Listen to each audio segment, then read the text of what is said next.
the Aspen Institute, as well as CEW, are both interested, and to which I think the panelists have a lot to contribute. The people on the panel, I think, need no introduction. Ambassador Arundhati Ghosh, Ambassador Shyam Saran, Mr. Suman Terry, and Kiran Karnik. Hopefully at the course of today we will start a series of discussions that will carry on in the future and perhaps enlighten all of us in this era of communication, technology and fast-moving events, especially interconnected events, as to how in India we can learn perhaps to tackle some of these issues better and to raise the profile of these events in the public domain so that we have more informed discussion of these rather than uninformed reaction. So without further ado, let me ask Aruna to take it from here. Welcome once again. Thank you.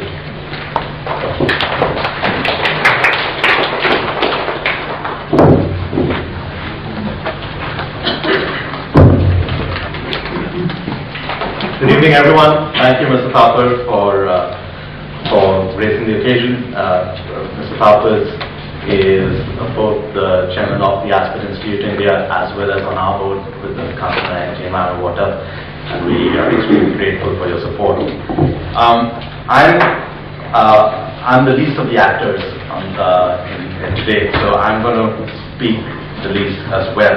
But I wanted to take a moment to introduce you to both the work that we are showcasing with this event, as well as give some thoughts on why is it that we picked up on this subject of global governance and India. We live in interesting times. Yesterday I was having a conversation with somebody from the Singapore Prime Minister's Office and the Civil Service College, and he mentioned something very interesting based on the report that had been sent to him. He said India is good at dealing with untidiness, and I was a little puzzled by that. I asked him why. He said that because the times we live in are so chaotic, the kind of natural ability of India not to attempt to apply optimal, efficient solutions to everything, but in fact try and adapt to a very complex set of situations, is something which other countries need to learn from. If you place that argument to Indians, one would probably argue that we need to get a lot more strategic, a lot more disciplined, a lot more have a lot more long-term thinking in how we approach policy issues. So why did we come up with this issue of global governance? As an emerging power, India is often asked to take on great responsibility.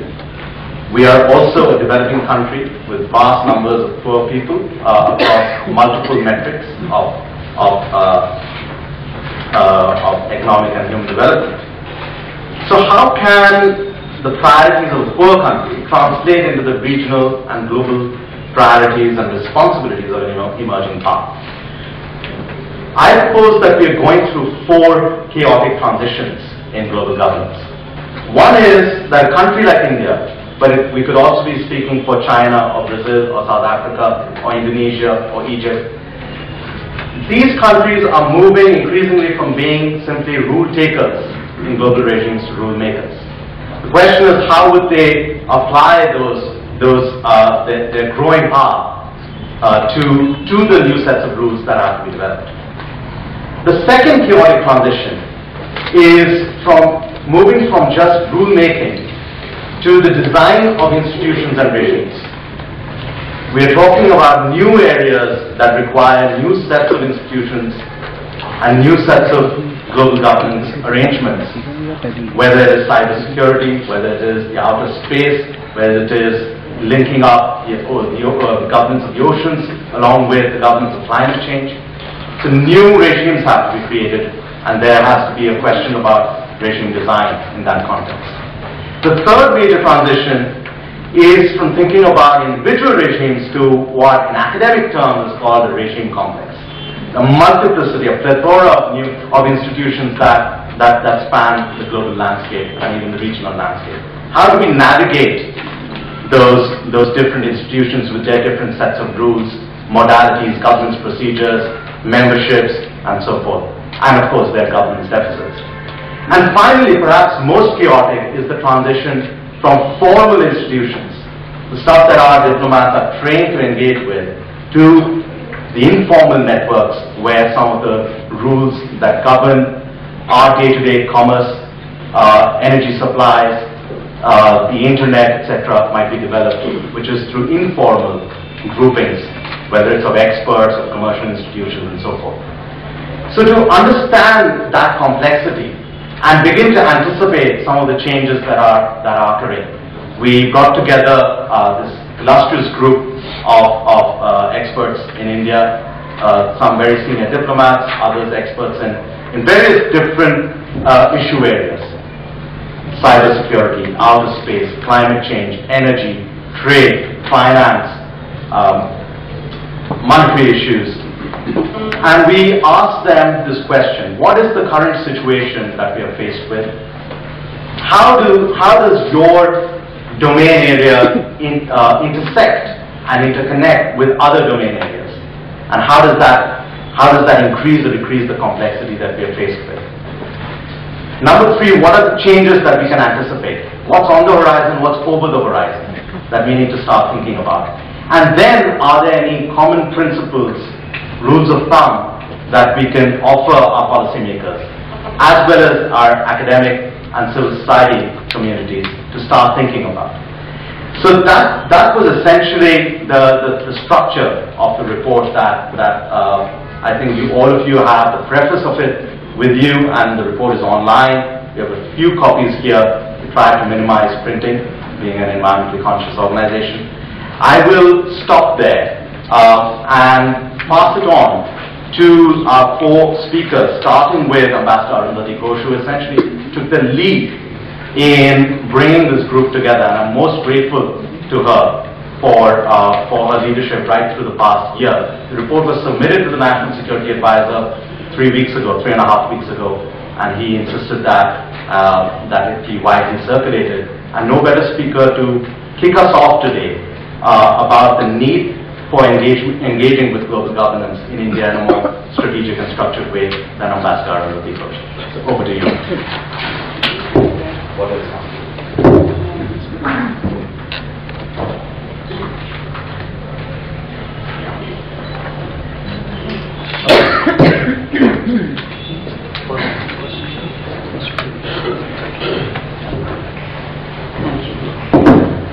Thank you. Arunava, of course, is overstated the case in two respects. One, he was not the least.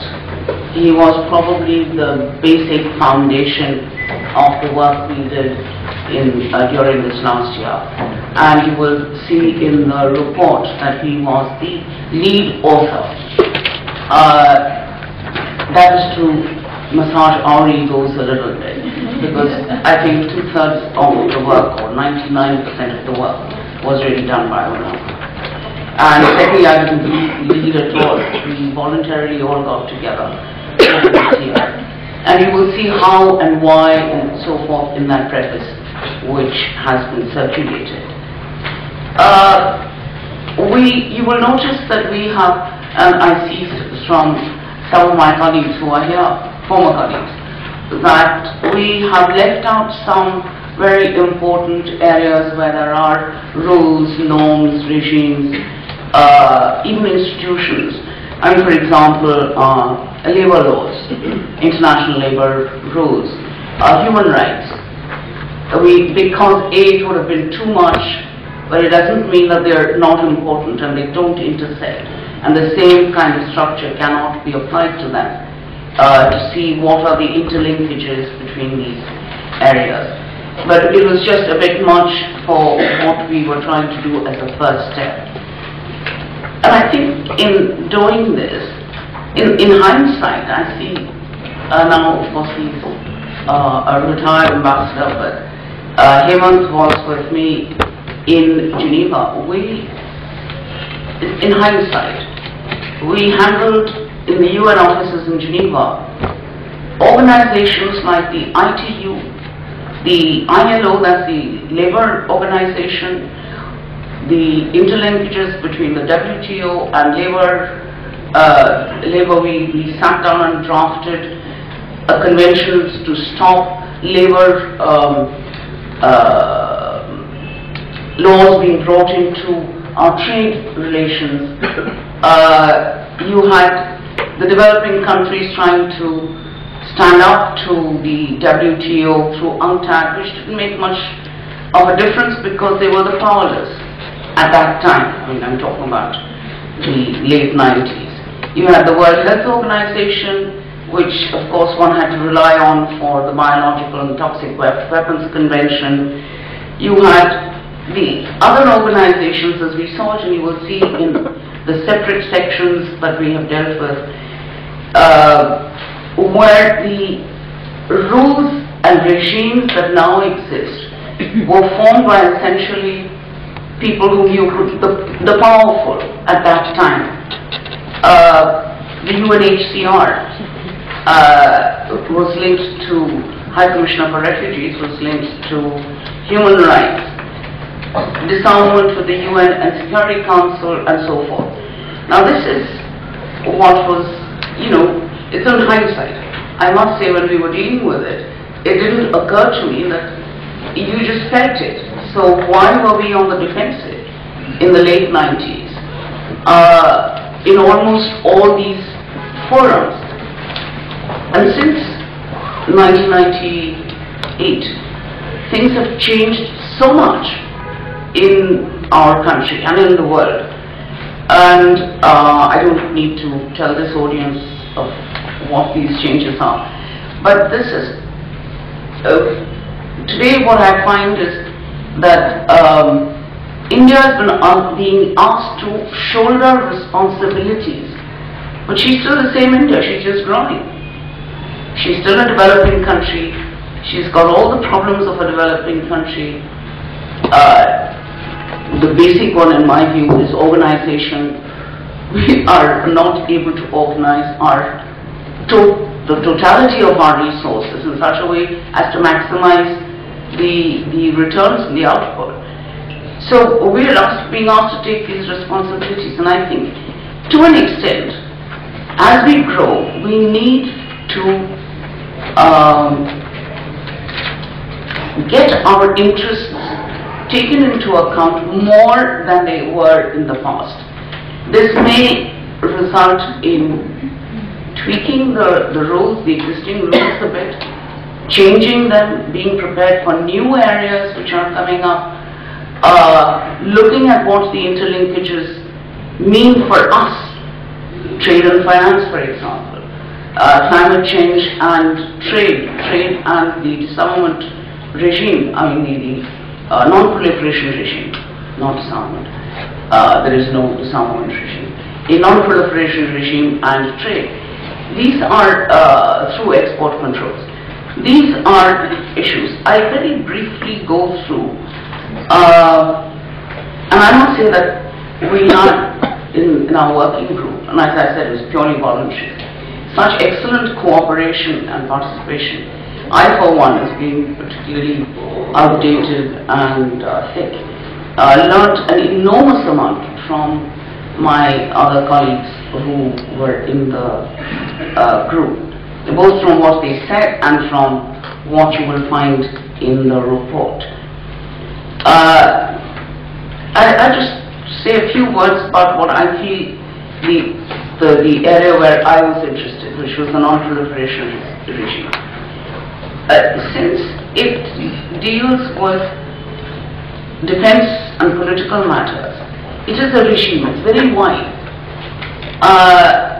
and it covers wide areas of activity important to us. However, since the rule makers who built this regime were first interested in their security interests, they looked at it as a zero-sum game. So it was their interests, but then what happened to our interests? You could stay out of it and be called a naysayer, or even more impolitely a pariah, which I never accepted.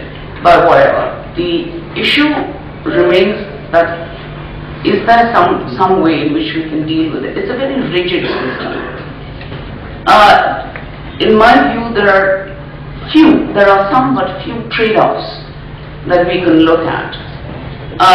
For example, high-tech, access to high-tech, which the development of the Indo-US nuclear deal, we were able to accept certain obligations in the nuclear area, the putting our civilian nuclear reactors under safeguards, even though they were built by ourselves. In return for access to high-tech, we're still working on that because we've not got there yet. We still need to look at that. But we could have trade-offs within the regime. I must say that you did have the powerful having trade-offs earlier.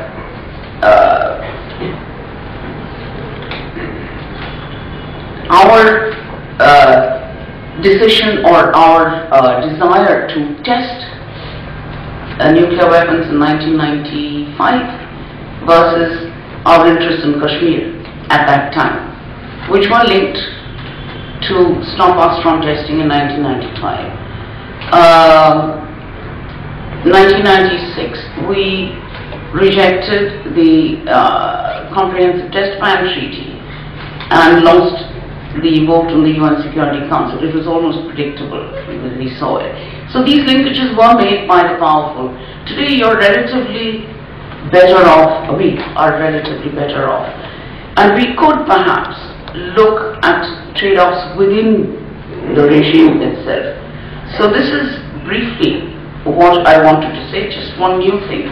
New regimes are turning up within this area. You have a new regime which is outside the NPT. For example, the nuclear security regime. There's a new regime being built up, which is going to affect our industry, it's going to affect our economy, it's going to affect a large number of things, not just nuclear. So I think these extra structures which are being built, these newer structures, are of interest to us. So far we are participating in every agreement which has been signed, so we are upfront on the new nuclear security regime. And finally, there are these cross-sectoral things. There is an excellent chart I've opened the page, in the report itself, which shows the cross-sectoral subject. And on the nuclear side, even if something is happening in another country, in cybersecurity, as we know that we were talking just earlier to this, and Mr. Karnik will certainly talk about it. You had the Stuxnet worm which attacked Iran, but it affected us as well, where we were dependent on Siemens technology, because it was Siemens technology which was affected. So, you know, how do you deal with these subjects? Where are our interests? How are we going to cope with this? And our hope really is to start this discussion and debate in our country, to get people interested, to get them looking at these issues and come up with some ways in which we can convince our policymakers in government, they're not averse to it, that to keep working in silos is not in India's long-term interest. We need to have somewhere a coordinated view to plan ahead, to look strategically ahead, to anticipate, look at various options, which is why we chose to present the report to the National Security Advisor and the Prime Minister's office in the first instance. I think we've got much more competent people here on our panel, and I would give the mic back to Arunabha. Thank you, Mr. Ghosh.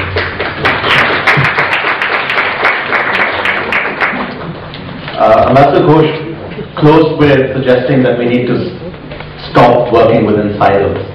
I think if anyone has navigated those 4 transitions from rule-taking to rule-making, towards thinking of regime design, towards thinking about the complexity of regimes across energy, climate, regional dimensions, the UN, as well as the informal networks of small coalitions of countries coming together for negotiations, it is Ambassador Saran. So I will pass on the microphone next to Ambassador Saran for his remarks.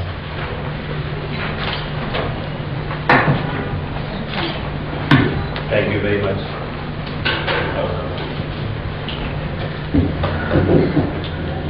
First of all, I would like to express my sincere appreciation to you that somewhat unstructured discussions that this panel had over a very wide range of subjects, you have been able to bring a certain order to those thoughts and produced something which is really quite remarkable. And we are very, very proud to be the co-authors of this initiative with you. But I agree with Arundhati that the credit almost entirely goes to you. The background to this particular initiative, at least from my perspective, has been that this is really the result of the globalization of India's economy, but not just the economy, globalization of India, I would say. In a sense, our engagement with the rest of the world has become far more intensive than it ever was. The impact of global events on India, as we can see today, virtually anything happening in any corner of the world has an impact also on India. Our economic fortunes, our economic prospects are so tied with the trend of global developments in the United States, in the Eurozone, what happens in East Asia. So we are, whether we like it or not, we are living in a world where we have to be cognizant of what kind of global developments are taking place, what are the implications for India. Not only in terms of how do we protect ourselves, but also to understand that there are many opportunities that are emerging as a result of these changes that are taking place, and are we really positioned to take advantage of those opportunities. That is what we thought we would try and do in this exercise. But I think what we have to understand is that India is, in a sense, a transitional power. Because of its GDP growth, the salience that it has in the global economy has undoubtedly increased. But if you look at the indices of social welfare, economic welfare of its citizens, it is still very, very much a developing country. Therefore, it is, in a sense, a country, yes, expected to contribute to global public goods, but at the same time, it is a country which is a recipient, in a sense, of global goods. Whether it is in the area of health, it's in the area of dealing with issues of development over a very wide range. India is a taker. And it is this kind of a dichotomy which poses really a challenge. Where do we decide whether we are really in a position to contribute and also, in a sense, take advantage of the emerging opportunities, and where is it we have to safeguard our ability to be a country which is able to take advantage of global public goods. This is really the dilemma. Secondly, we have to also understand that we are no longer living in a world where there are very rigid divisions of the past. Like you had an east-west division, you had a north-south division. I'm afraid those lines have got very blurred. So if I see the experience that we have had, say, in the G20, at least a few of the G20 summit meetings which I attended, you will find almost naturally that India gravitates towards one coalition of powers on one particular issue, it gravitates into another coalition of powers on some other issue. And you have to have that kind of flexibility, not be weighed down by, oh, this is a developed country which is producing this initiative and therefore we have to be ready. Of course you have to be ready, but there may be issues on which your interest may be actually aligning with one set of countries, in another case with another set of countries. And that flexibility is necessary. The third point I would like to make is, and Arundhati referred to this, that we are faced with a whole series of global regimes. There are existing regimes which really go back. Their origin is post World War II.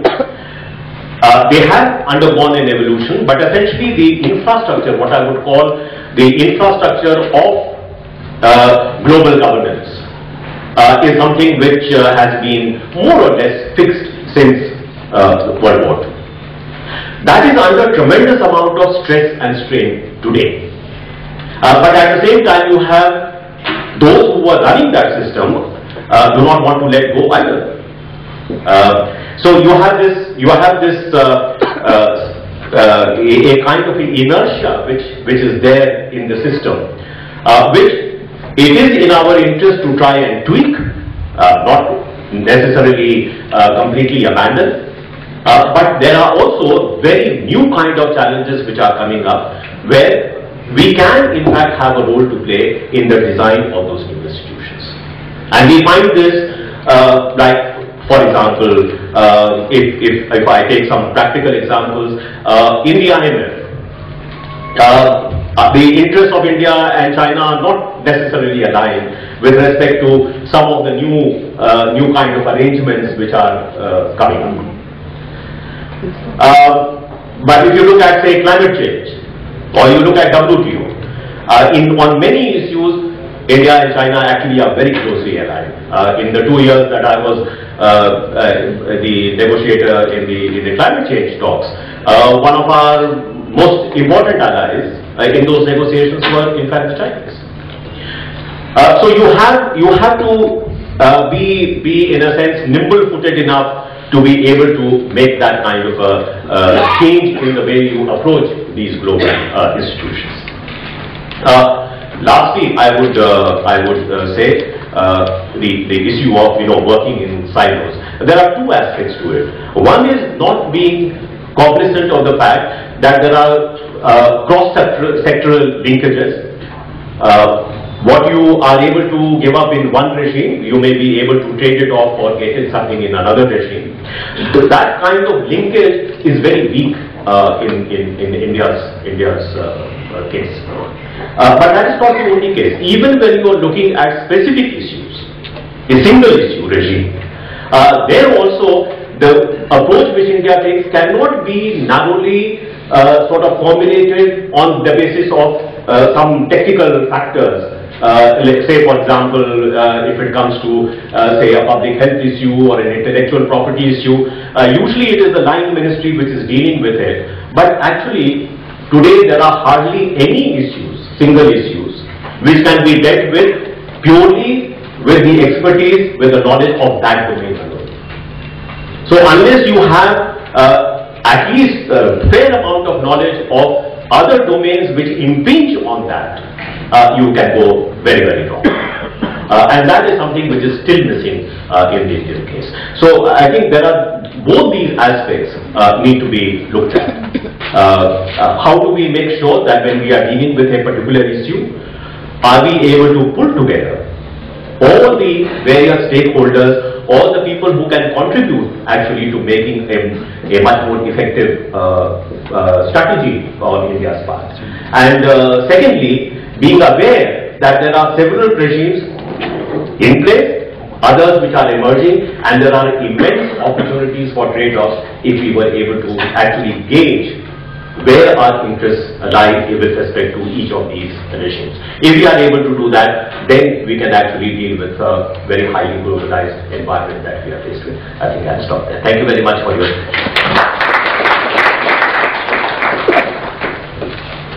Thank you, Ambassador Saran, for highlighting the importance of trade-offs. The problem, one problem often arises is when we use the term global governance, is that it's very easy to inspire a lot of yawns because it's an abstract term that many people think operates only in the high levels of diplomacy. But consider this fact. Between 2007 and 2012, China's economy, if you take 2007 as a base, China's economy will grow 60%, so more than half that economy will add to itself by 2012. India's economy, despite the recent slowdown in growth rates, will add 40%. The West, the developed world, will add 3% to its economy. The pace at which the convergence of macroeconomic kind of indicators is occurring, despite the per capita indicators being still widely off, raises the question: what kind of global governance structure do we need in the monetary, finance, trade system that speaks to India's interest in terms of this engagement with a globalized economy? And it's for that reason I call upon Mr. Suman Berry to reflect on the global governance reforms in existing and perhaps future regimes for governing monetary and finance issues. Thanks, Arnava. Let me just start by saying I'm extremely honored and slightly very humbled to be a part of this group. I've never been an official in the US government. All I've done is in India is to head a think tank.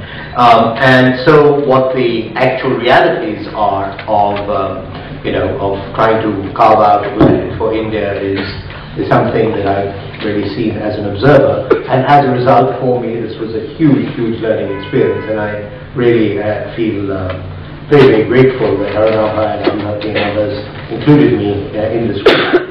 Now, I think that I've learned from the writings of Shyam Saran and others that it's very clear that at the end of the day, our foreign policy and all of this is oriented towards a basic goal, and that goal is to create an environment where India can continue to grow. I mean, we are by far the first country in the G20.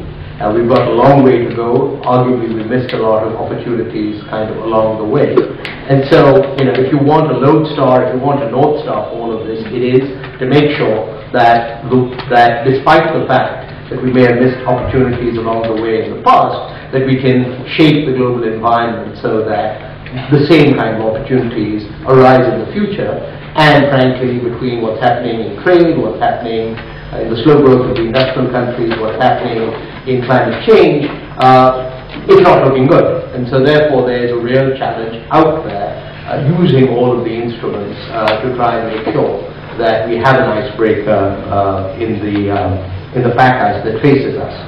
Now, I think that I want to come back to something that either Arnava or Arundhati said earlier, and that is, we are still the same poor country. Sure, we've grown fast.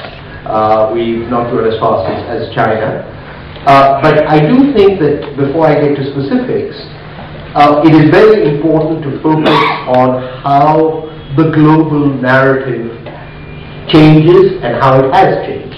I mean, I would remind you that as recently as 2000, we were talking about the Millennium Development Goals, and essentially India's kind of global posture was as a country that was the kind of cesspool of misery which had to do the most in order to meet the Millennium Development Goals. And by the end of the same decade, somehow the narrative had changed to, a global power that needs to assume responsibility with all the baggage that goes with that. And I do think that asking the question, why did the narrative change?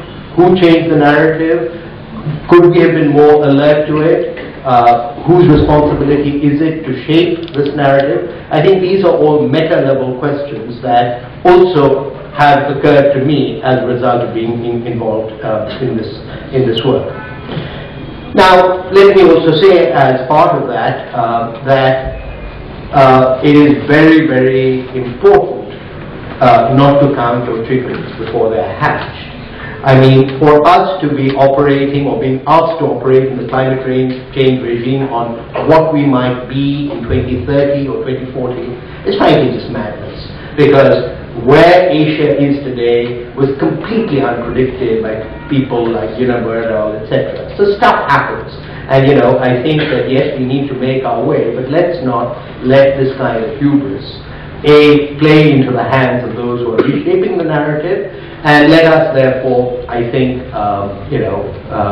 assume that humility and caution is the better course.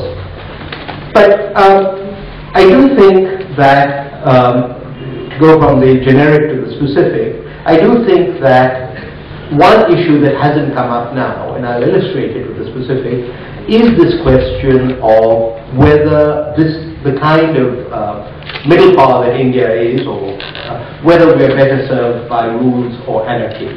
And this is an issue that has come up repeatedly in the comparative anarchy. And we may not have a choice, but where we have a choice. This is an issue that the task force has grappled with from time to time. And let me just illustrate it from the area that I was asked to kind of analyze and comment on, which is one of the annexes in the report, which is essentially the reform of the global monetary system. Okay?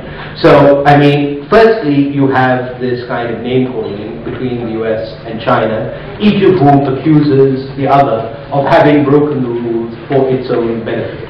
So, what is the Chinese criticism of the United States is what is called the exorbitant privilege of issuing the world's reserve currency and using that to flood the world with cheap dollars and run a current account deficit, etc., which is, by the way, exactly the same criticism that the French had of the United States when they used dollars to finance the Vietnam War.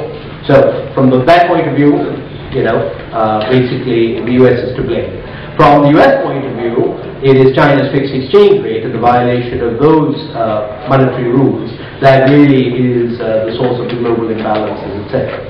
Now, I think the question that does arise is, should India at the IMF be arguing for stricter rules on reserves and reserves management, etc., knowing that the big boys will probably escape from the enforcement of those rules against them, and that we would end up being kind of lectured to, tracked, sanctioned against, etc.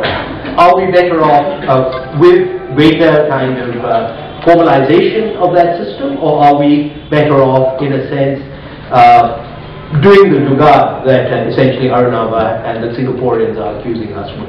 I think these are the kinds of issues that have arisen in the course of this work. And let me just make one final point, because I'm sure I'm out of time, and that is that there is a very important question of how to choose the arena in which we want to play. And this is going to be a particularly important issue for us where Asia is concerned. Ambassador Sadat has been contributing a lot in the press to helping us think about this. But, in South Asia, our preference has tended to be to do things bilaterally because we think countries are going to gang up on us. Multilaterally, as he's already indicated, we've been interested in variable geometry and basically doing it issue by issue, although there are other Asian members of the G20 who think that we are being traitors, that really there should be an Asian bloc, etc. But I assume one reason we're not too keen on that is because that would be dominated by China. But I think the question of whether it's in our interest now to participate more in regional fora, again with the expectation that China would be the dominant player there, or whether we're better off playing a lot of bilaterals and plurilateral games, I think that is part of the art of statecraft, which I'm glad I don't have to do. Thanks so much.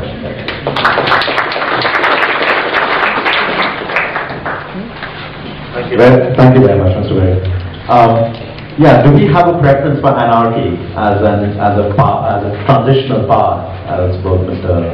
Berry and Mr. Saran have said? Well, one area which seems to be fairly anarchical is the governance of the internet and the wider cyber domain. And as we were reflecting on these issues, the report will show you that we didn't tackle cyber issues separately as a domain area, because it cut through all of them. It was one of those classic examples of why we need to understand the complexity and anticipate the changes that are coming. And therefore I'll call upon Mr. Kiran Karnik, former head of NASCOM, to reflect on this aspect. Thank you, Atal. Thank you also for putting this together, an effort which I'm sure was difficult, given that we all just were disparate and you sort of integrated it very well. So thank you for that. Just a few words to take off from where, in many ways, Suman left off. This question of the narrative and how suddenly we are being touted as the superpower to be, not the superpower in a very large part of the world and many Indian pride. I think we have to be careful about that, as you heard the words of caution. But I think there's a very interesting sort of, dichotomy playing out there. In many, many areas, most visibly the economic and social areas, we are at the bottom of the heap. Without a doubt, when the last 10% somewhere, whether you take health parameters or you take other social parameters. But there are a few areas where we are among the top 4 or 5 countries. And these are areas particularly related to technology. And I would pick particularly, of course, space, atomic energy and IT area and broadly cyber area, where we are somewhere else. This makes it very difficult to see where our interests align. The old days of aligning with the non-aligned are gone.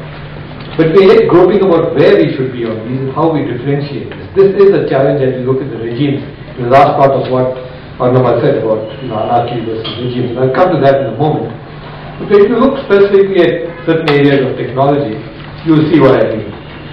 If you look at a different area, like the pharmaceutical area, a few years ago, lots of people in India, including the pharmaceutical sector, felt that all these tight and rigid rules about patents were bad for us because they tended to make things expensive. And more importantly, the Indian pharma industry was doing mostly generic stuff, and they wanted things to go off patent so they could produce and sell them around the world cheaply, far cheaper than anybody else. Made sense in a way. But the Indian pharma industry itself has now evolved, and it's getting to the stage where it's beginning to get to rough and scuttle. And suddenly they are realizing that, hey, maybe there's something where we need to also see how the patent laws can be tightened up so we don't get copied. This is one area where you begin to see the change. More visibly, if I take something else from a past life, there used to be many arguments, particularly in the late 80s and early 90s, was when satellite television first began. There were concerns about, cultural imperialism, media's role, and what is the cultural trade in culture and how it should be controlled in some way. And many, many countries are fearful of the domination from the West, particularly the US, not so much the West. The French too, I know, were talking with us about saying, how do we stop this influx of American-produced material flooding all of us and creating a completely different kind of world. But when you look at the scene today, you realize that one of the strongest parts of India's so-called soft power is in fact our culture and media. And therefore it's in our interest to try and create maybe open regimes in this area. It may be arguable, but you can see where it is. We are no longer, most of the other countries are being flooded by other countries. In fact, in this area, we are a giver rather than a taker. And it may well be in our interest to make sure that trade or movement of cultural artifacts and media is as open as possible. It will help us to get more out of the world. And so you begin to see that in certain of these areas, we are caught up in a dichotomy. And as I said earlier, this is most visibly so in those areas of technology where we do seem to have some presence and some amount of ability to be among the leaders in the world. If you look at cyber world in particular, and I want to spend a few moments on cyber security, this has become a very serious concern. Arnab just mentioned Stuxnet and what it might mean for us. As you know, many of our power plants come from Siemens, and they have the very same software that had problems. And we don't know what else is there, and we don't know what else there is that we don't know. And this certainly is a cause for worry about cybersecurity as a whole. And this is an area that impinges across sectors. It's a horizontal, as Arnab just mentioned. As in all technology, it spans across sectors. So it is not sector specific, it's not a vertical. You need to see how it integrates with other areas and what impact it has there. And therefore, what is it that's going to be in our interest in this area? In some parts of this, you feel that a regime that has rules and is well laid out is important. Particularly in the area of cybersecurity, where you can begin to get into what you might call unattributable warfare, where somebody plants a virus or a worm or a bug into your system, you don't even know where it came from. And everything is deniable plausibility. Everybody denies where stuff came from. You can get away with it.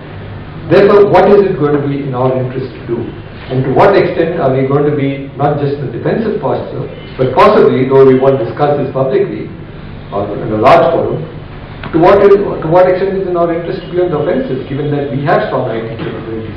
When you have an asymmetric power equation, say with our friends in the north, in the military area, is there an argument to say that there may be something worthwhile to think about at least, where there are no rules with regard to something in which we might just have the ability to be equal, if not possibly superior, unlike in all other areas of the great military area where we have no chance of being superior for many, many years, decades to come. So just a thought which we need to think about carefully. And therefore, back to the argument saying regimes and rules, I think we need to think through carefully. It's not a given that a well-organized, civilized, regime-based world with clear rules is in our favor, even in those areas which are, or particularly in those areas which are now seeing new breakthroughs and where we might have something to do. The very same thing applies in the area of space, where there are others who are doing things, where we know that there are capabilities that exist which can affect seriously the kind of space assets we have. Our space assets are critically important to us for communication, for broadcasting, for weather forecasting, for surveillance, for remote sensing. And these are all vulnerable assets now. And to what extent do we need to see that they're protected? And what kind of regime can help us to protect those without constraining our own ability to be able to do things? I think these are thoughts that need to be looked at very, very carefully. A final thought just before ending on the anarchy, and I think Arnab has started with this, and I think it's true that we as a nation, as a culture, have a greater ability to deal with, I would say, fuzzy logic, to use a kind word, rather than to say anarchy or chaos. But our ability to deal with that is much more. And I always see this and give the example of traffic. When you go to a place like Singapore, the traffic is so orderly and efficient. You feel ashamed when you come back to India and see what it's like. But on the other hand, I've seen this happening. If you go to one of these orderly countries, and when they do have a problem, they just don't know how to handle it. In India, when you have a gridlock, which happens within about 5 seconds of the traffic lights going on, after about a minute, some good Samaritan will step out and begin to hold out his hand, stop this traffic, stop that. Some people listen to it, most don't. After a while, people listen to it, the traffic clears. In other countries, this doesn't happen. Everybody sits in their car and waits for the cop to turn up or the lights to come back on. The lights hardly ever go off, but if they do, the kind of chaos we have is something which is very striking.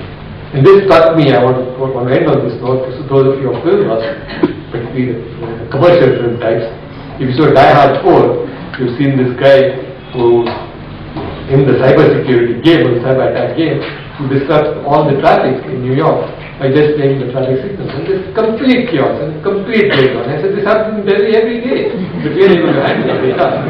So maybe there is something to looking at regimes that give us a degree, I wouldn't say of anarchy, but give us a greater degree of freedom than regimes, because they could have handled those. We could have been ambiguous, which comes from our deep philosophy of ambiguity, not black and white, not good and bad, not for me and against me. Could be something. So maybe there's something to think about there, most particularly in the areas of cyber and space, where we are a growing capability, not at the top, but much more than others. Those are thoughts to be. Thank you.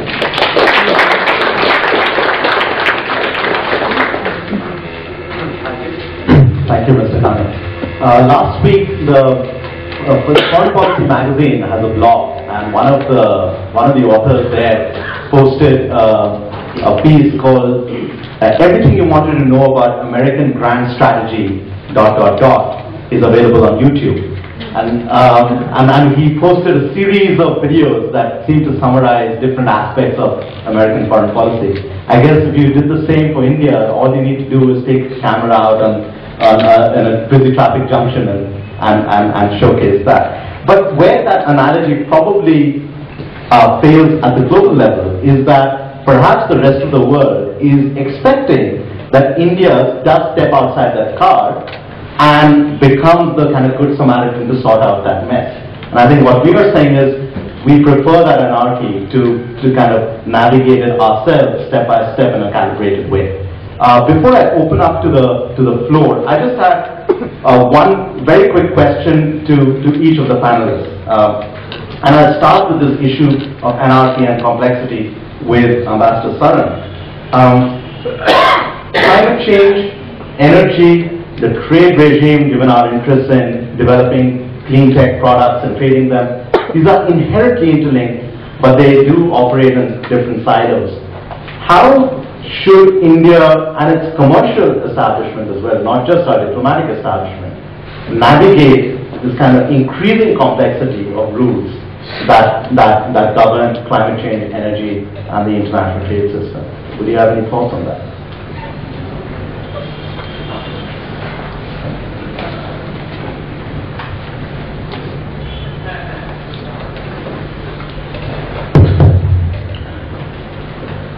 Well, as far as climate change is concerned, we are in that very strange twilight zone at the moment, because you do have rules, which is the UNFCCC.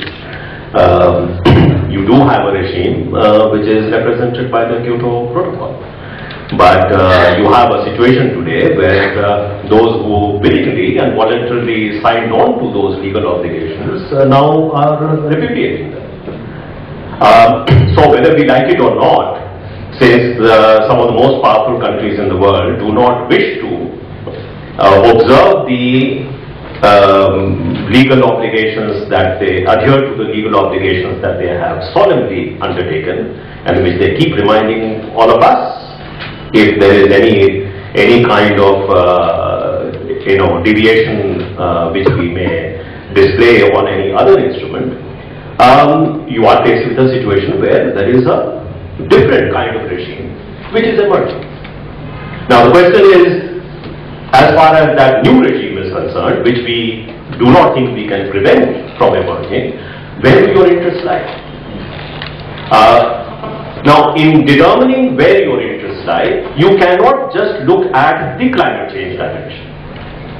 This is where I said that unless you therefore have an awareness of what are the other elements which impinge on this issue, you will not get the right answer. So, if one had to decide what would be the basis on which you take that decision, obviously India, as all of us agree, is still a very poor country. It's an energy poor country as well.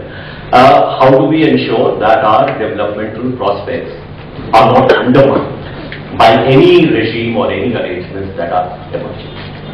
Now, there the question of anarchy becomes very interesting, because you want to lock yourself into something which is going to in fact put a constraint on your growth prospects, or are you going to opt out of this, or you try and delay something emerging which in fact is taking you in a direction of constraining your options.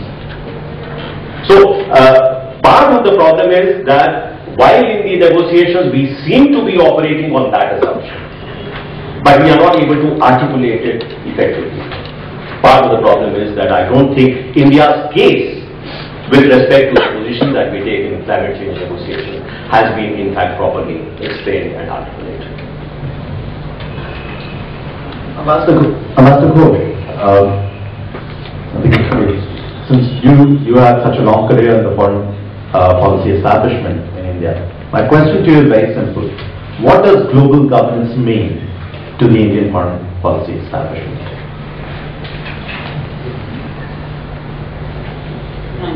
Actually, if anybody has either read the report or has the report, there is a entire section on page 3 on global definitions, and I think it's necessary, because in the group we have to keep talking about this. It's not global government. Global governance is something else.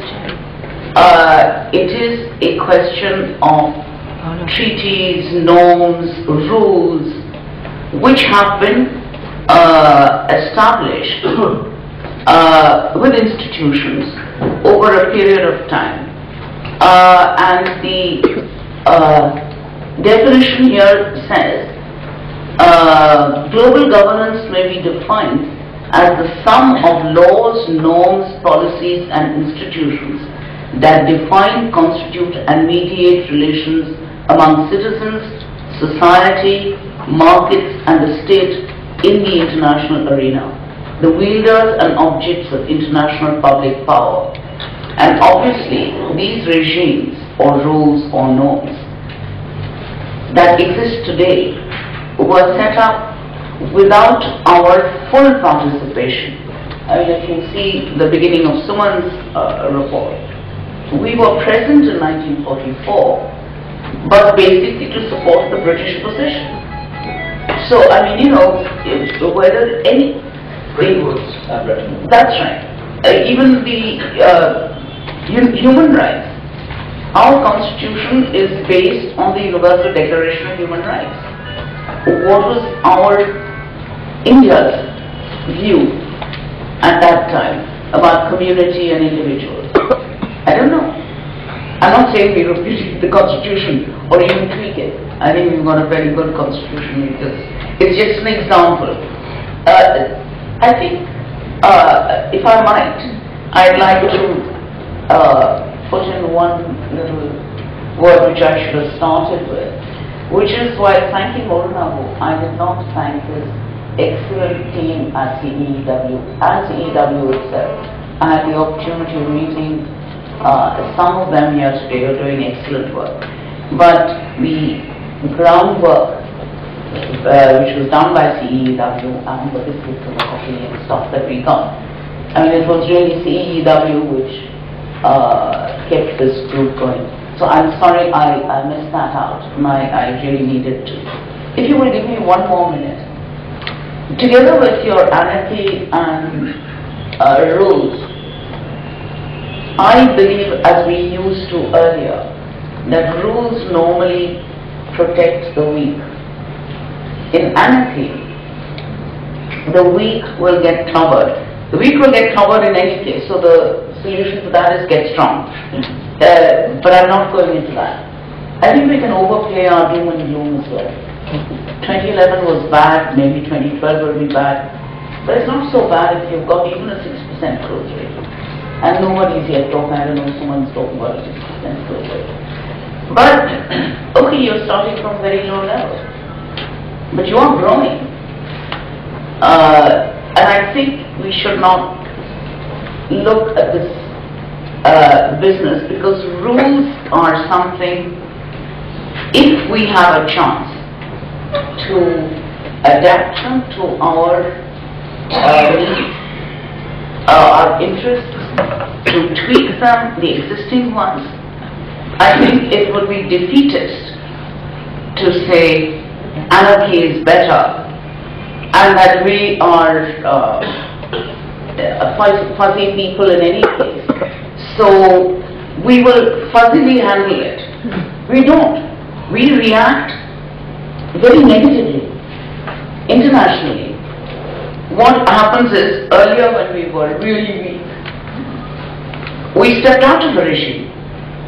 Or you were constantly on the defensive and expecting the Foreign Office to go there and say, no, this is not true, we've got a, what is it, vibrant democracy, or something judiciary and something as press.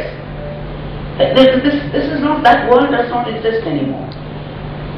And the country is open, people come in, they will say what they want. I think we just have to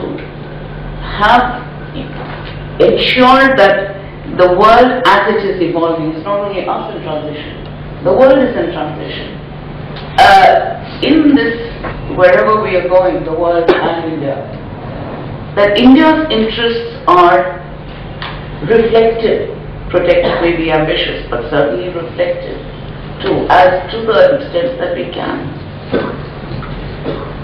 I'm going to hold my questions for Mr. Berry and Mr. Karnik and open it up to the floor first to give you an opportunity to engage. So do we have any questions from the floor? So my colleague, former government officer, now working in areas of defense and security. I think this is a brilliant issue, and people who have talked this evening given us.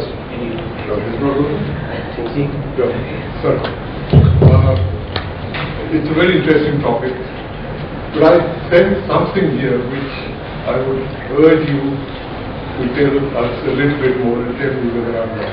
Can you speak into the mic? Can you hear me now? Yeah. Okay, I'm sorry. I find that there is a certain amount of reactiveness in what you have presented us. That we must be satisfied with the situation because we are what we are. Fuzzy logic, 6% growth. I would like to suggest that we could have not 6 but 12% rate of growth.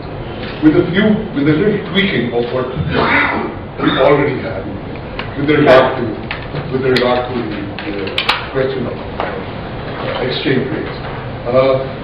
Why do we have to also talk in terms of adjusters?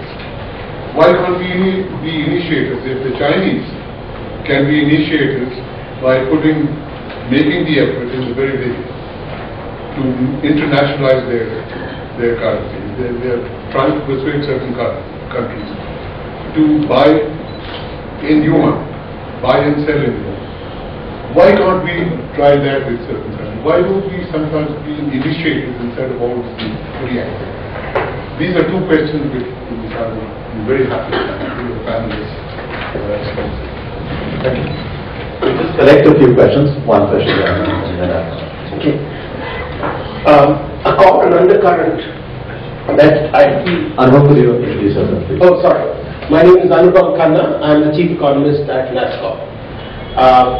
So let me just say that a common theme that I detect from all of the speakers, and I thought they had some very cogent, very sharp comments, is the incisive point is that we better be careful as to, because we may be being seduced, now it's the words are mine, by participating in some sort of grand sort of schemes, regime design, etc., etc., but we are either incapable or unable to do the homework that is necessary. I think that is a common factor, and I'd like to illustrate each of them, then come to my actual simple question. First point is that we do not have, Mr. Saran said, the ability to coordinate internally. And you mentioned in the case of energy, I think it's absolutely true. We don't even know internally, we can't agree on what to do about our energy policy, and that exactly affects what we do in climate change, but also in energy trade and in finance. We have another bigger problem that we have is we have tremendous cleavages in our society. Somebody mentioned the case of IPR in the case of pharmaceuticals. The fact of the matter is, as Joe Stiglitz recently remarked, that India better be careful that are you going to protect the interests of the drug companies or the poor people who need cheap medicine? And these are very fundamental questions other countries are grappling. We have not done the homework to know that.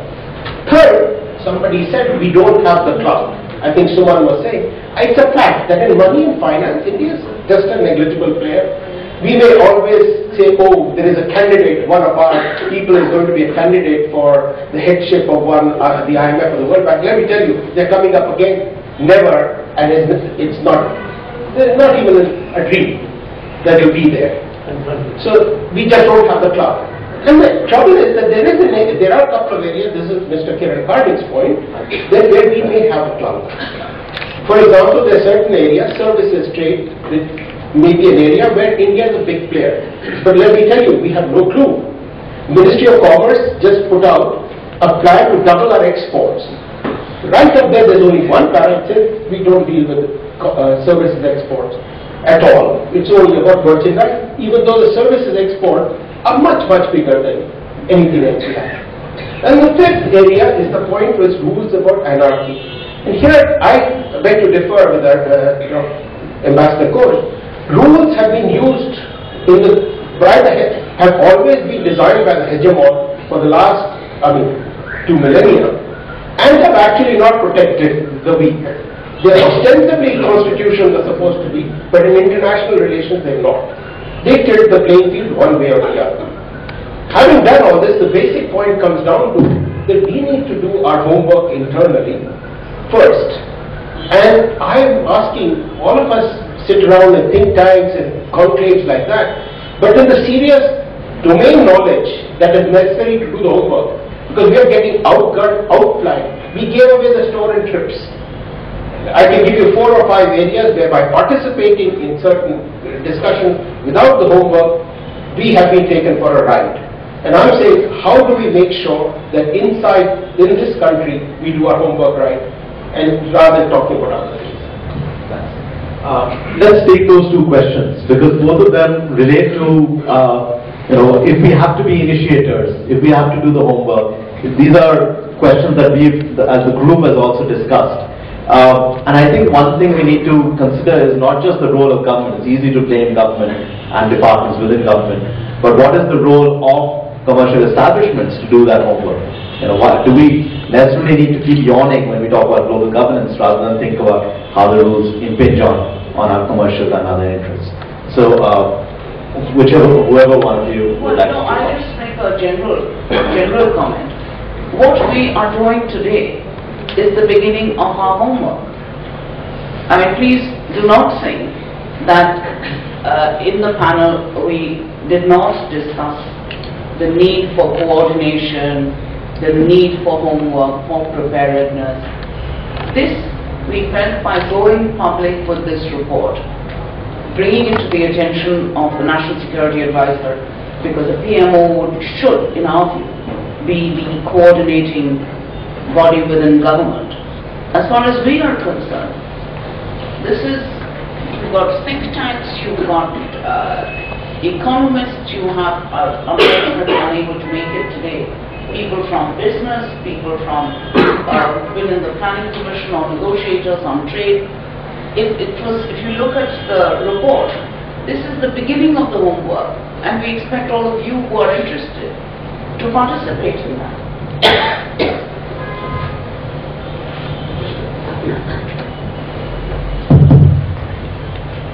Firstly, there are of course areas where you are right, we don't have much of a cloud. This is the reason why it is very important to be good at coalition building. And you have an opportunity for that today, because as I said, the old divisions have become somewhat blurred. So because of that flux, there are opportunities where on certain specific issues you can actually make up for the lack of clout you may have, relative lack of clout, to work together with others. Don't also forget that we are living in a world where the salience of cross-cutting issues has in fact dramatically increased. Which means what? That even though you may not have clout in terms of, say, resources that you can bring to the table, but many of those cross-cutting or global issues cannot actually be resolved unless countries like India or China, large countries, are also part and parcel of that exercise. So that in a sense brings you a negative clout, that you cannot, nothing will succeed unless you are also part of it. And therefore there is a certain reason why people do say that India should step up to the plate and take responsibility, because they believe that you have to be part of those global regimes if those global regimes are to succeed. But of course, the global regime which they want is from their own standpoint, from their own interest. It is up to you to see how you can leverage whatever clout you have in order to safeguard your interests. So that is how you have to in a sense play the game. I would also like to respond to what Omi said. That's why one of the important points I thought we made was that it's not only a question of reacting to things which are happening despite us, but in fact looking at the opportunities which are also arising.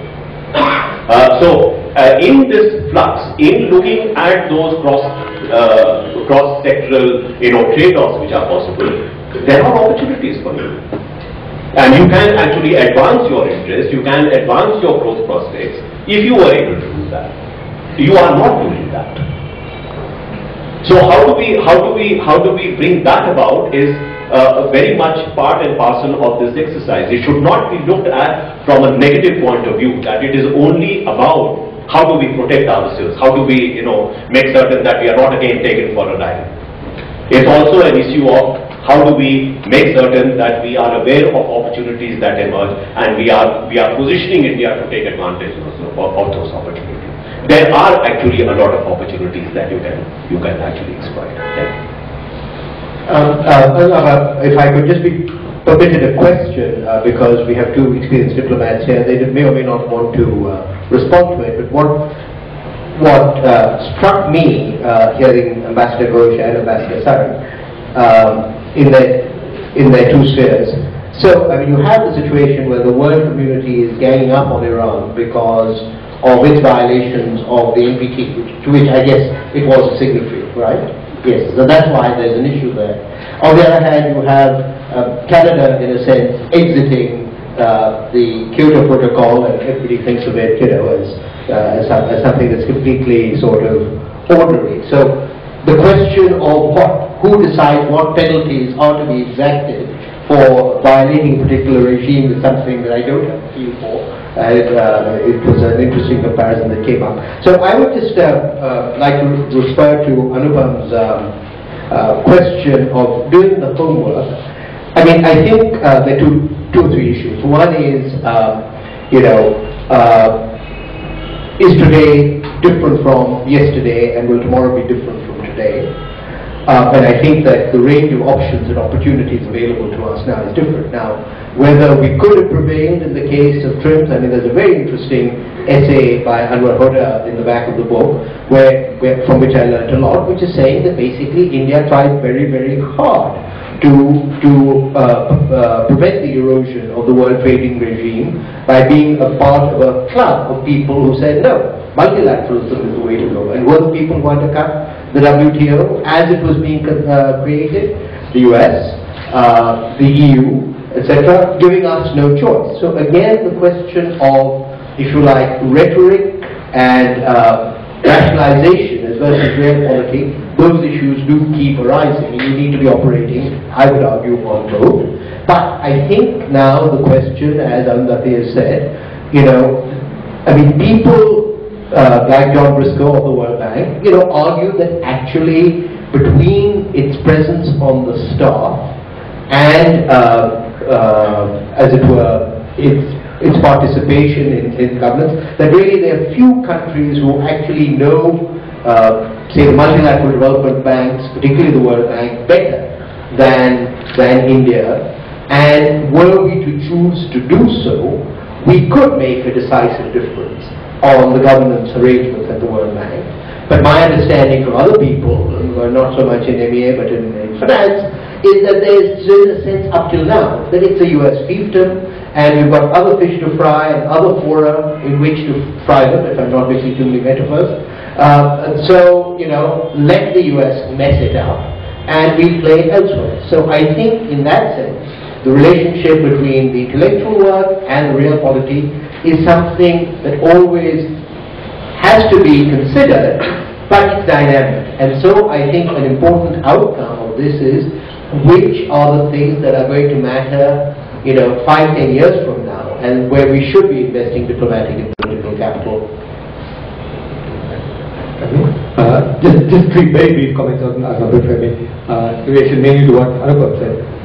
First, I do think that we've got to put our heads together to see how we can build structures within the government which are more horizontal. The government is geared very much to vertical structures or silos, and there's very little of cross-cutting going on. The example you gave on trade, many such examples one can think of where we're not able to build these things. I think it will grow, and part of the effort, as Abdul rightly said, of this group is to try and see how best can you create structures, whether it's formally structured or informal, that can do that. But the second, I do want to address this to those friends here from industry. time and again people in the government have told me, which is very true, that industry has not taken interest in many of these global issues. They have felt that it is not their job, that somebody has to do it until they suffer. And I've seen this happening particularly in the trade areas, including trade and services, where those who are concerned with services didn't have the domain expertise from industry and did not build it up either themselves or through universities or research institutions to be able to build a good case to help the government do what they do. If you go to these conferences, as you've seen, the delegations, particularly from the West, have a few people from the front in the government and 100 people at the back, or from universities, think tanks, and the commercial world, all of whom are extremely knowledgeable. Doesn't happen in our case, and I think there's a role there for industry and industry associates to do as well. And last brief comment is, I go along with much of what you say, while I would hesitate to disagree with, Ambassador Ghosh with a tremendous experience and background.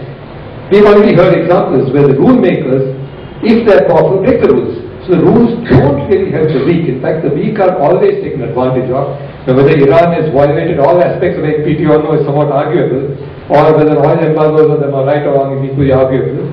But there's no question that the US then reached an agreement with us with regard to Tarapur some decades ago.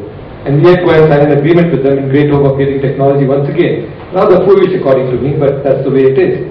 But I think there is an argument both ways. It's not an argument for anarchy at all, I see that.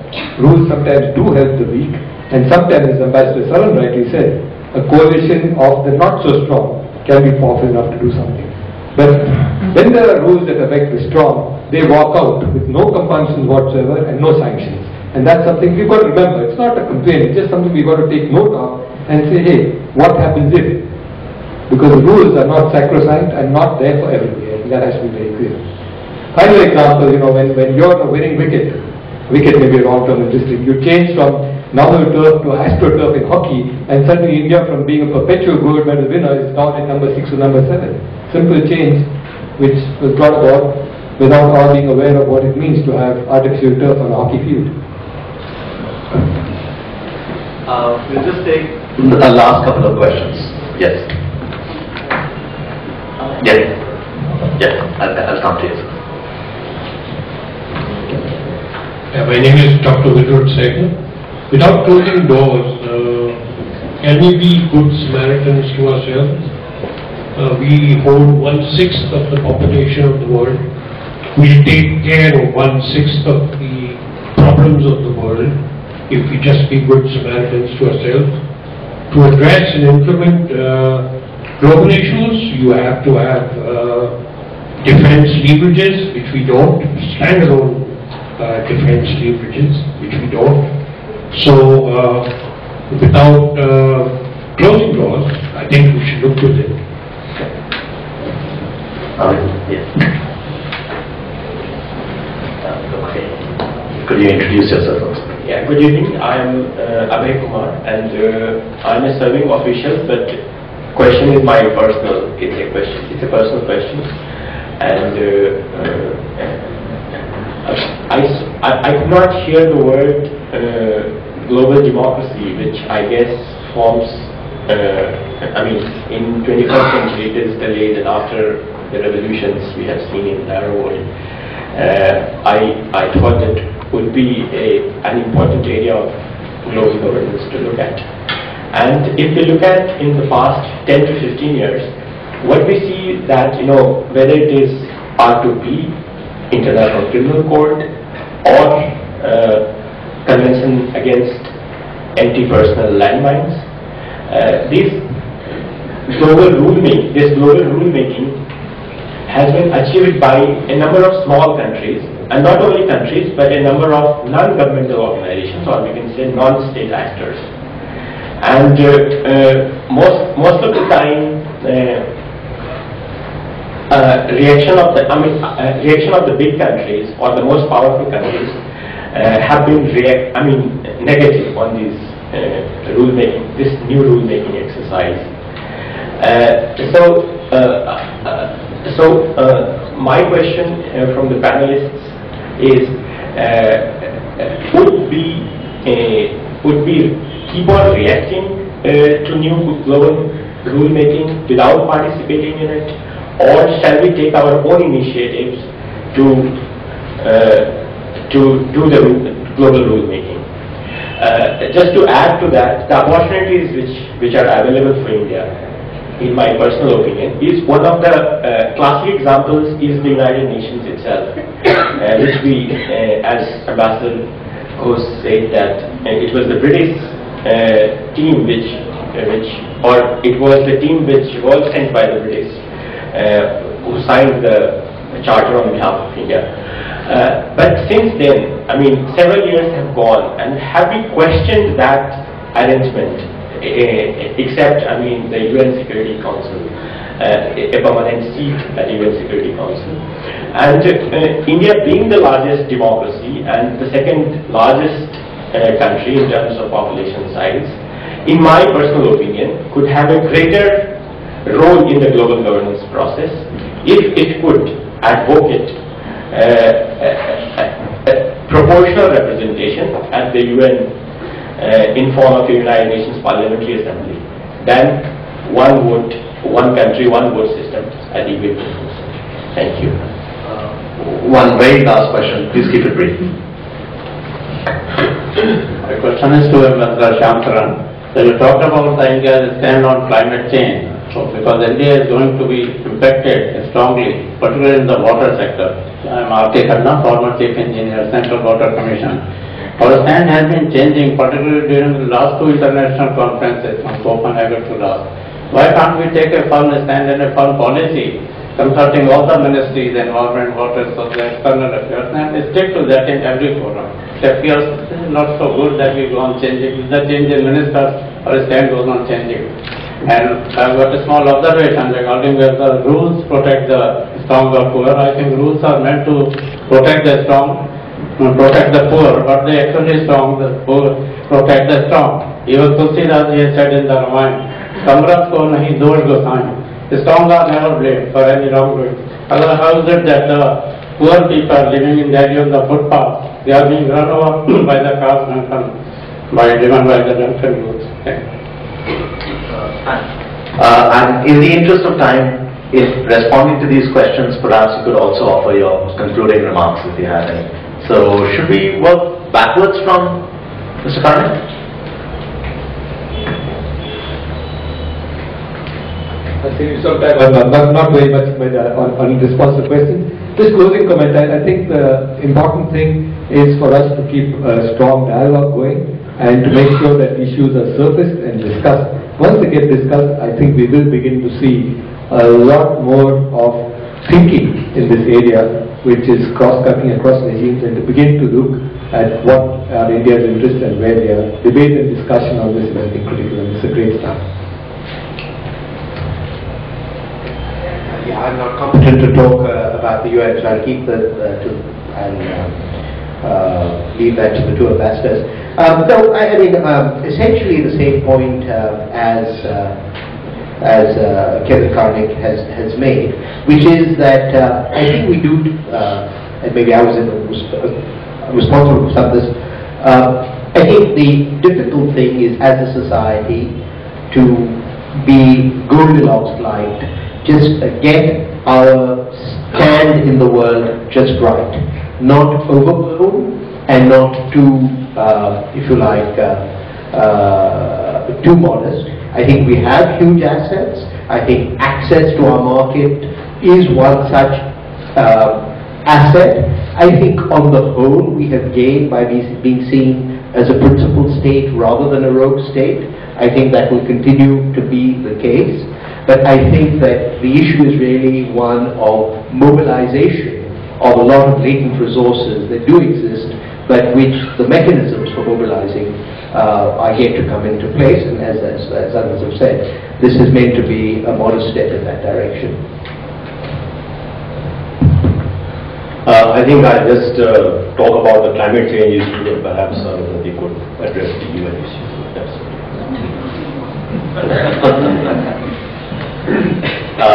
I'll let me try and see whether I can touch on both.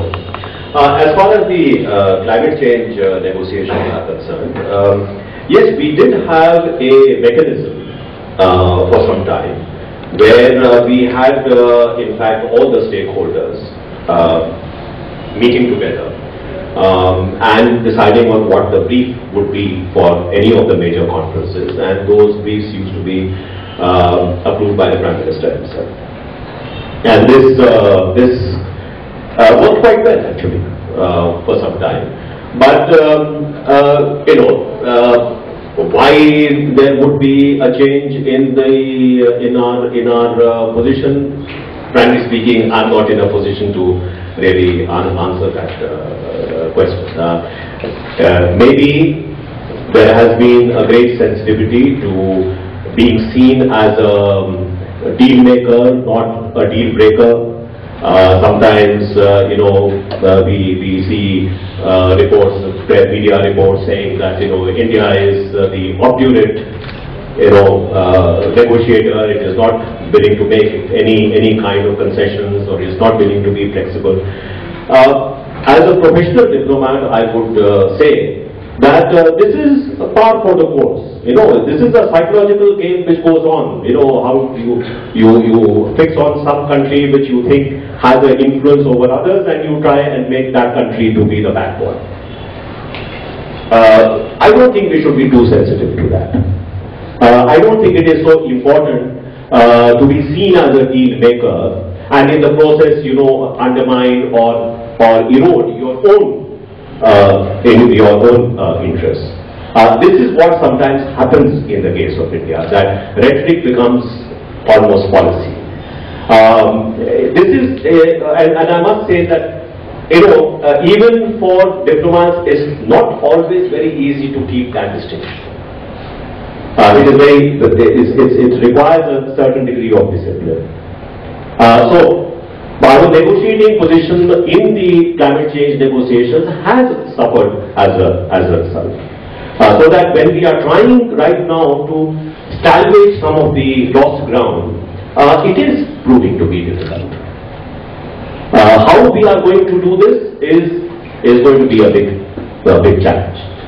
But we have to, in fact, be very much involved in this, because I keep repeating that these are no longer climate change negotiations.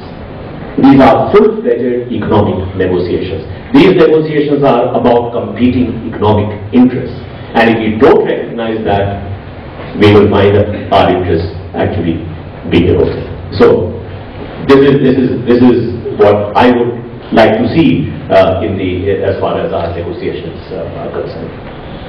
But also, to come back to the point that we have been making in the report, you can't have a effective negotiating strategy unless, in fact, you have all the stakeholders also pitching in. This is what has been missing, that if you are going to look at this as something which concerns the Ministry of Environment and Forests, but others are in fact marginal to that process. This is not a technical issue. This is a very, very intensely political issue. So unless you bring all the different pieces of the jigsaw puzzle together, you can't have a climate change negotiating strategy. So as far as the UN is concerned, or our posture with respect to the UN. The UN today is very different from what the UN was before. Or you look at, for example, all the different agencies of the UN. Frankly, the contributions, the assessed contributions, are just enough for the administrative expenses of the UN and its agencies. Virtually all the activities are carried out through program budgets which are essentially donor driven.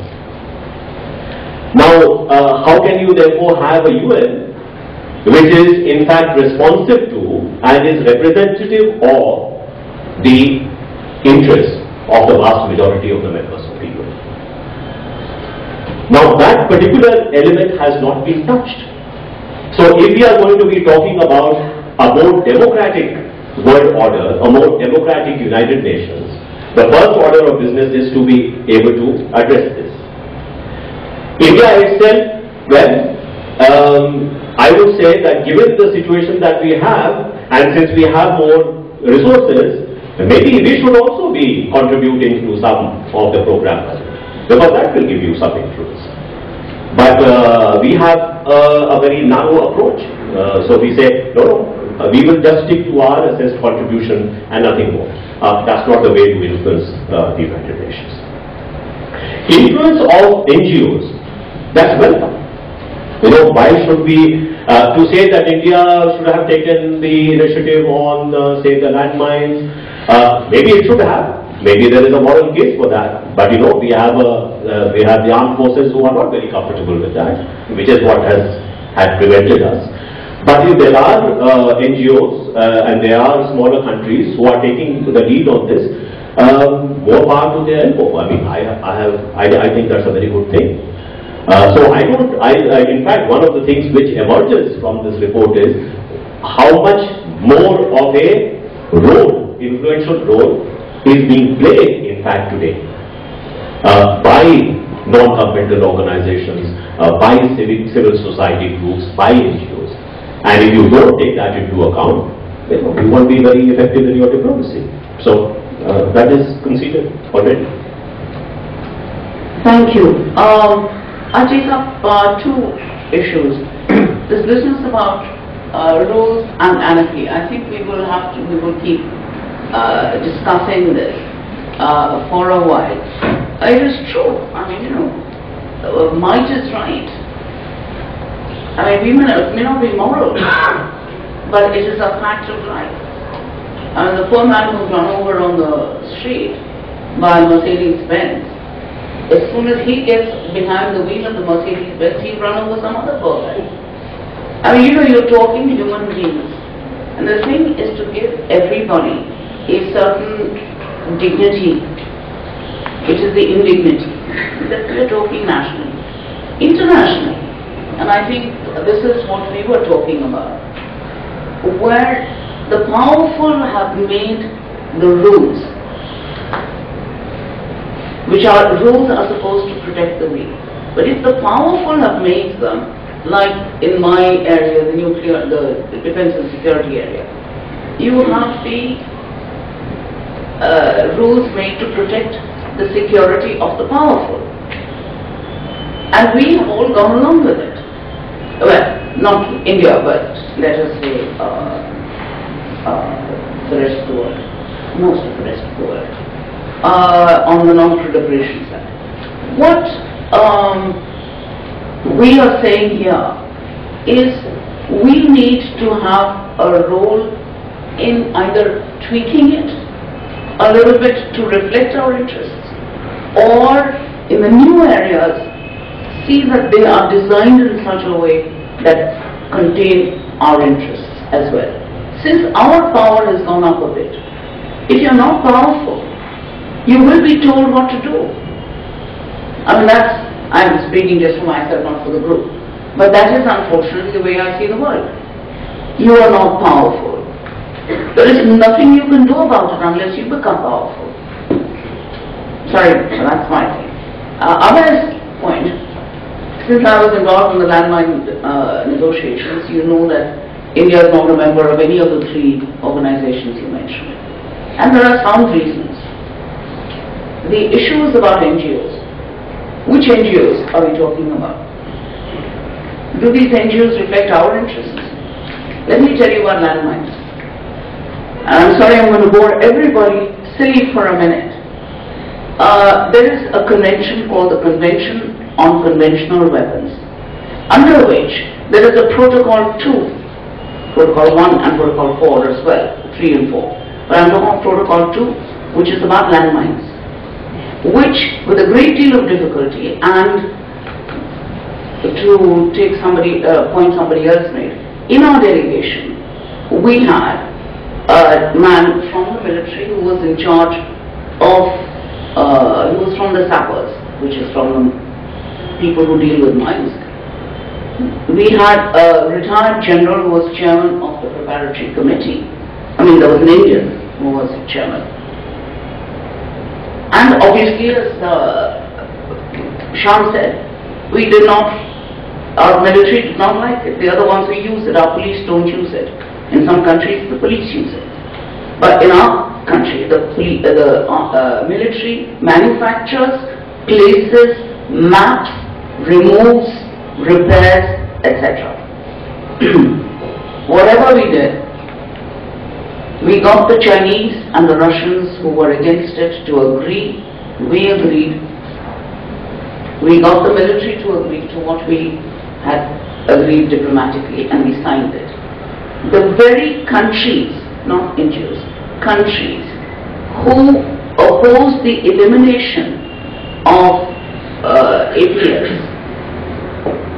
in that conference, where they all agreed, put up their NGOs, mind you, in Ottawa, landmine, whatever it was, to which we are not a party. US is not a country which use landmines on hot borders are not parties. The countries who suffered were not the NGOs, they got Nobel Prizes. But excuse me, Cambodia and Asia, Cambodia, the UN does not have money to remove the landmines. Because the Ottawa Agreement says the country where the mines are placed will have to bear the funds. They have no money. Afghanistan, the UN has no money, not $1 went in from Belgium, Canada, the countries who had supported the Ottawa process. Excuse me, we've lived through those years. So don't tell me that the NGOs, they are also using their power to, the earlier point. If you have the power and you have the media with you, you will do your agenda. NGOs are single issue people. I come from a family of NGOs, by the way. So can't be against NGOs. So let me tell you that why it is necessary to listen to all points of view. You've got to balance the overall interest. Don't mix that up with saying that this is the people and somehow those who don't join them are not people or are not citizens. Everybody has a point of view. So while NGOs' views are taken into account in the sense, the budget discussions, I believe now the farmers have already started their consultations with the finance minister. It happens. So it's not that it doesn't happen, but internationally, the NGOs, we work with the NGOs in some sectors, and we do not in others. It depends on if we have commonality of interest. So I think that would be my thing, but we can discuss this later. Last thing, I would like very much to get any ideas that any people in the thing have got, because you have got this website, some public input into the report to see in which direction we can go further if there is something. I mean, this is something which I'm just saying off the top, because this is the first public meeting we've got. I think now we are planning some more. So what we need is say paper, use the email, and I think because all your views would be very valuable. And don't let's get distracted on some issues. Let us look at what are the issues we have raised. We've made some recommendations. Do you think those recommendations need to be strengthened? Sure. Whatever.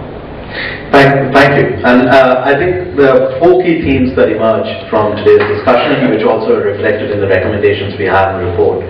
One is, as Ambassador Ghosh concluded, the need to do more homework. The report has every issue area that we looks at the situation, the complication, the anticipation of forthcoming events, as well as the resolution of principles that we need to look at. We will introduce a blog post on our website, cew.in, and we welcome you to add your comments and thoughts on how to do that homework a little better and in more depth. Ambassador Saran made a very important point that this is not just a defensive posture. We need to make use of the opportunities that are presented to us and treat these issues in a cross-sectoral way. In order to do that, Mr. Karnik reminded us that the commercial actors need to get much more involved in this conversation and need to do their homework as well if we have to have more influence. And finally, Mr. Berry told us that like Goldilocks, we need to make sure that the porridge is just right, and to do that we need to be nimble-footed. Since my porridge was just right this morning on a cold winter morning, I entirely agree with him. I'm going to conclude with some very quick acknowledgements. As you can see from today's panel, I consider this to be a huge privilege for me to have engaged with this group, and I've learned from them. But there are several others in the group that I want to thank. Commodore Uday Askar, Mr. Tarun Das, Mr. Nitin Desai, Mr. Anwarul Hoda, Air Chief Marshal Krishna Swamy, and Professor Radha Kumar. I also thank our National Security Advisor for having hosted us when we presented the report and also participated in one of our meetings. We need that top-level support to keep the conversation going. My thanks to our donors and supporters to be able to pull this project off. Thanks very much to Aspen India and to my colleagues at CEW. For the heating, as you can see, the rules are different. We had regional warming and you had to suffer in the cold. But thanks very much to WWF for these wonderful facilities. And finally, many thanks to you for participating in what we hope is just the start of a process of India and global governance. We need to identify not just our interests, but also our nimble-footed, correct temperature porridge strategy. Thank you very much.